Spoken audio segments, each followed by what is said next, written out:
Oh, hello, hello, hello. It's Monday morning, August 1st, 2022. And I am Kenny Polcari, your host of the party. And what is it that's happening today? Well, here's what you need to know. Stocks ended July on a huge uptick, both for the week and for the month. Neely Kashkari is now the new voice of the Fed, right? Minneapolis Fed President Vlad slows the flow of gas to Europe, and he plans on keeping them cold all winter to get his way. And the yield curve, yep, that still remains inverted. And what do we have for dinner tonight? We're having the Pesto Pomidori. Oh my God, this is so delicious. And so July goes out with a bang. Stocks rose again for the day, and they put in a great performance for the month, making July 2022 the best month for stocks since November of 2020.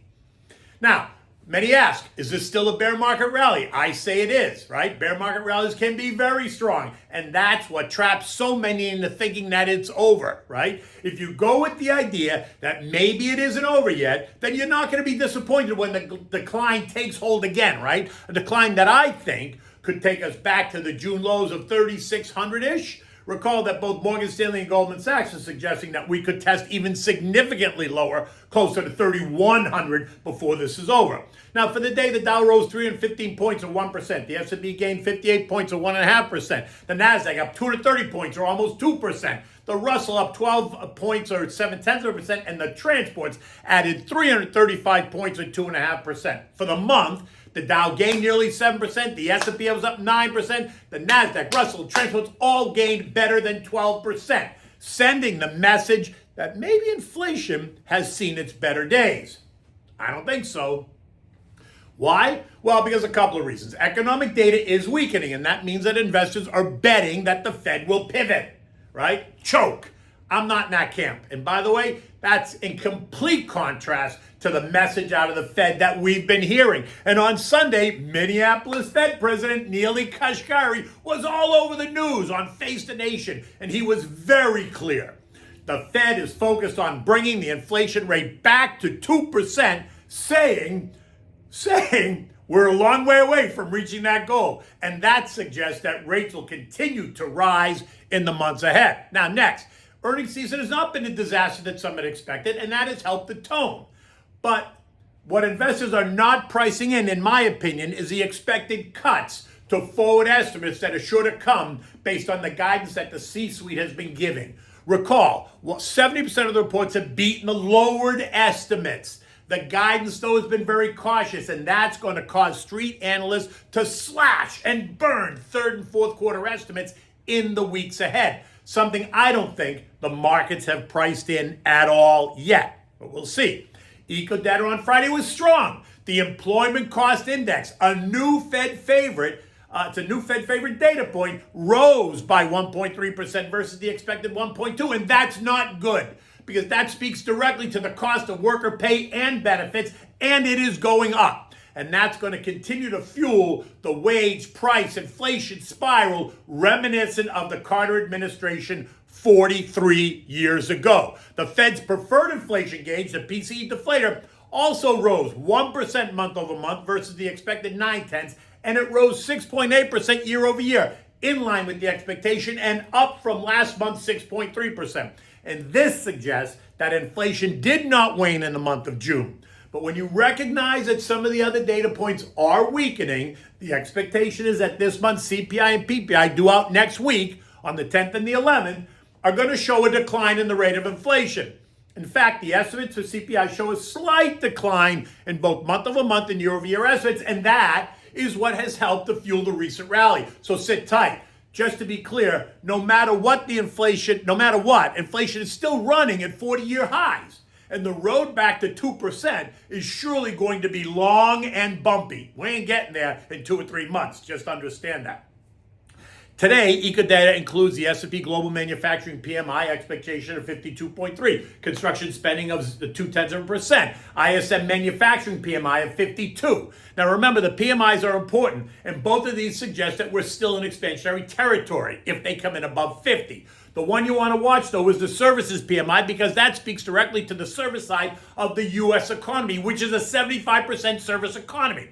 And Wednesday brings us that statistic. It's expected to be mixed.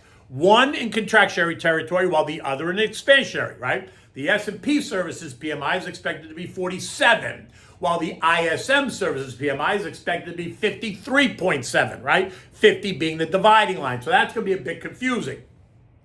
Later in the week, we're going to get the JOLTS report, the Job Openings Labor Turnover Survey, and that's still calling for 11 million jobs available.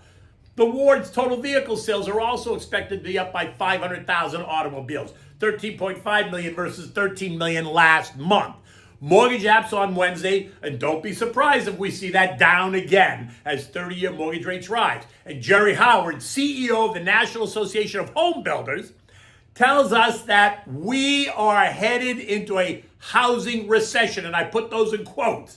Remember, real estate is an integral part of the economy, contributing about 15-18% to GDP every year. So slowdown in the sector is going to subtract from GDP, confirming the recent weakness we've seen. Declines in home building and home buying have led every recession since 1946. So you ask, why should this one be any different? Builders are continuing to face multiple supply-side pressures, all while buyer demand is taking a hit. Borrowing capacity is under pressure since mortgage rates have accelerated, the fastest in 35 years, with 15-year mortgages now kissing 5% and 30-year mortgages kissing 6%. And we haven't even discussed adjustable rate mortgages and revolving credit, which are going to reprice in the days and months ahead, only adding to consumers' monthly cost to carry that debt. Maybe we can get Lizzie and Bernie to convince Joey to eliminate either or both of those monthly payments the way they did with student loans. Think of the boost to the economy that would bring. Amazing, right? Talk about bullishness for the economy. Anyway, Friday brings us the non-farm payroll report, and that's expected to show an increase of 260,000 jobs, which I say are restored, not created. Right? You have to restore all the jobs that we lost during the lockdown before you can really say that we created new ones. Don't you agree? I mean, come on, we're still lower than we were prior to the lockdown. Unemployment is expected to remain at 3.6%, and the labor force participation rate at 62.2. Average hourly earnings month over month up 0.3%, year over year up 4.9%. While consumer credit is expected to surge, suggesting people using more credit. That's not necessarily a bullish stat, right? Because they're buying stuff that they need on credit because they've run out of money. Sectors that outperformed on Friday, energy, XLE up 4.4%, as Vlad cuts delivery of natural gas via the Nord Stream pipeline to Europe. Consumer discretionary, XLY up 3.8%, industrials, XLI up 2%, tech and financials both up 1.5%, basic materials up 1.3%. Real estate up 0.4%, and utilities up 0.8%. Consumer staples and healthcare, both names that have done well recently, declined 0.8% and 0.3% respectively. The Treasury market remains inverted. Is there anything else that I can say? We know what it means, but no one in the administration is acknowledging it, right? When it becomes inverted, and now it's inverted going on 5 weeks.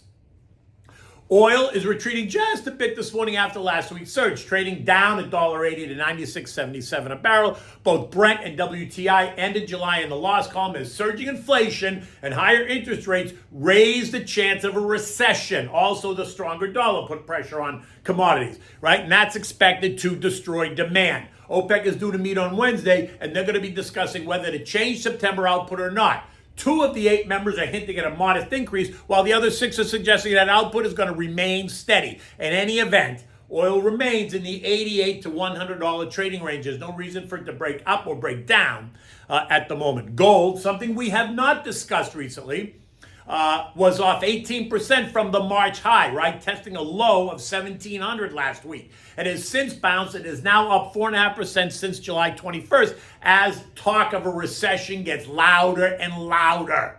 And gold will be a place to go, right? This morning, gold is up $8 or 0.5% at $17.90 an ounce. Trendline resistance is at 18.15. Keep your eyes on that level. If it fails to pierce, then that suggests that investors are less worried about a recession. If it trades up and through, then the reality of a recession will take on new meaning. U.S. futures are down just a bit this morning. Dow off by 17. The S&P was down by 5. NASDAQ low by 22. The Russell's off by 6. But the market is now open and stocks are lower. We're going to get another 100-plus earnings reports this week. As the season winds down, we got about another week and a half of really big earnings. Expect to hear more of the same. 70% of them are going to beat the estimates, and forward guidance is going to remain cautious. European markets are up this morning. Better earnings reports continuing to fuel the move higher there. This on the back of commentary from the global central banks is suggesting higher rates are needed to tame inflation. We know that. That's an old story, right? It's an old song. Earlier this morning, European markets were all up about 0.5%. Now that the markets, the day is halfway done, their markets there are mixed. The S&P closed at 4130, piercing what I thought was going to be resistance at 4125. While I do suspect that we're going to see digestion today, it would not surprise me to see investors take stocks higher into Friday's NFP report and next week's CPI and PPI reports, as they're expected to be lower. If we close well below 41.25, then I think we test 39.25 again. If we close near or above 41.25, then I suspect that we're going to try to take the S&P and push it higher to test long-term resistance at 43.50. In any event, keep your eyes on the end game, right? Stick to the plan. Okay, so what's for dinner tonight? This is amazing. Pesto Pomidori, which is Pesto Pomidori, which is tomato pesto. It's delicious, and it is so easy to make. Now, for this, you need a half a cup of walnuts, a half a cup of skinned almonds, right? The blanched ones. You need 4 Roma tomatoes. You need garlic, fresh grated pecorino romano cheese. You need fresh garden basil, olive oil. You need 1 tablespoon of tomato paste. And of course, you need the spaghetti. You want to begin by blanching the tomatoes in hot water. Boil them in hot water so that you can remove the skin. Then you want to cut them in half, take out the seeds, and set them aside, right? You want to bring a pot of salted water to a rolling boil. So put that on the back burner, let that come up while you're making the pesto, because then you toss the pasta in and bang, you're done. So while that's happening, you want to take the nuts, the almonds and the walnuts, put them in the food processor and chop them up, right? Now you're going to add 2 cloves of garlic. If they're small cloves, put in 3 cloves, right? You're going to add a handful of fresh basil leaves, a little bit of salt and pepper. You want to add the cheese and the blanched peeled tomatoes. Put that all in after you chop the nuts, and then blend that all, right? Let it blend really nice. Now you're going to add in about a half a cup of olive oil and the tablespoon of tomato paste. Blend it again, right? Now when the water is boiling in the pot, you're going to add the spaghetti. You're going to cook it till al dente, maybe about 8 minutes or so. That's it. You want it, when it's ready, you want to strain the pasta, always reserving a mug full of the pasta water. Add back the pasta to the pot, and then add a little bit of the water to the pasta to re-moisten it. Don't let it puddle, and don't use all the water because you still might need some in a little bit. When the pasta has absorbed the water, then add the pesto. Mix it to coat really well, right? Get all the spaghetti coated with the pesto. Serve it in a nice bowl, add some fresh basil on it, and always have extra cheese on your table for your guests. You can enjoy this with a light Chianti, a light red wine, maybe even a summer rosé. You can certainly have it with white wine. You know what I like, Pinot Grigio Santa Margarita. But really, you could go with that. I just wouldn't go with a heavy red because this dish doesn't call for heavy red. And by the way, this dish should cost you about $15, maybe $18 to buy everything you need to feed a family of 4. In any event, the day is young, the week has just begun. It's going to be lots of action this week. So until tomorrow, take good care.